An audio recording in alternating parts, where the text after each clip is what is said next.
Olá a todos, meu nome é Lucas Camargo Gagliardi, eu sou estudante de Ciências Atuariais na Universidade Federal de São Paulo, no campus Osasco.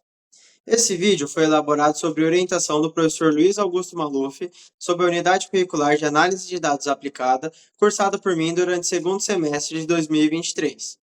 O objetivo desse trabalho é realizar a análise do valor em risco da empresa B3, que tem o ticker na bolsa de B3SA3, utilizando-se da metodologia GARD para uma posição comprada na data de 25/10/2023 para um período de manutenção de 1 até 30 dias. Importante dizer que as informações mostradas nesse trabalho não são de forma alguma recomendação de investimento. Falando sobre o modelo GART, ele é um modelo estatístico usado na análise de séries temporais financeiras para analisar a volatilidade ao longo do tempo, ou seja, a análise do valor em risco. Aqui eu trago as principais equações do modelo, como a série de retornos, a variância condicional do log retorno, o valor em risco, as variâncias condicionais para cada horizonte de tempo, os erros condicionais da previsão e o erro das previsões dos retornos acumulados. Todas as informações foram retiradas da bibliografia Econometria Financeira, escrito pelo professor Moretin, e também do artigo escrito pelo professor Maluf Assano, citado nas notas de rodapé desse slide. Os cálculos foram realizados utilizando a distribuição T-Student assimétrica no modelo GART 1 para 1, pois foi o que apresentou o menor BIC. Aqui eu trago os valores dos parâmetros, já substituídos na equação do modelo GART 1 para 1, e também os valores de shape e skill, conforme vocês podem ver no slide. Esse vídeo foi todo calculado em R, utilizando a biblioteca de dados do Yahoo Finance por meio do pacote YFR. Nós também utilizamos o pacote FBasics e FGART. Aqui eu ilustro a cotação da ação e a cotação dos seus log retornos por meio dos gráficos. Falando sobre o gráfico da função de autocorrelação, a gente pode ver que é uma série não estacionária, pois não decai para zero. Aqui, no gráfico da função de autocorrelação dos log retornos, diferentemente do primeiro gráfico mostrado, decai para zero, ou seja, a série é estacionária. Falando sobre o gráfico da função de autocorrelação do quadrado dos log retornos, a gente pode ver que existe autocorrelação dos quadrados dos log retornos, ou seja, existe heterocitacidade condicional. A gente também pode dizer que a série é estacionária, pois decai para zero. Aqui, falando sobre o sumário dos resultados do GART 1 para 1, o teste L-Young-Box é a nossa hipótese de que as K primeira autocorrelações são simultaneamente iguais a zero, com base no nível de significância de 5%. O p-valor indica a probabilidade de estar errado ao rejeitar a hipótese nula. O R mostra as autocorrelações dos resíduos e indica se o modelo está bem ajustado para a média. O R ao quadrado, por sua vez, são as autocorrelações dos resíduos ao quadrado e mostra o ajuste do modelo para a variância.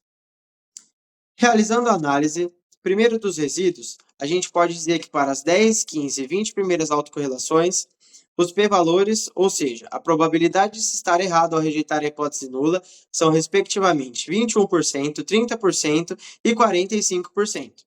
Para os resíduos ao quadrado, a gente pode dizer que para as 10, 15 e 20 primeiras autocorrelações, a probabilidade de se estar errado ao rejeitar a hipótese nula, ou seja, os seus p-valores, são respectivamente 59%, 82% e 48%, todos ficando acima do nosso nível de significância, que é de 5%. Ou seja, a gente pode dizer que nós não rejeitamos a hipótese de que as 10, 15 e 20 primeiras autocorrelações dos resíduos e dos resíduos ao quadrado sejam simultaneamente iguais a zero.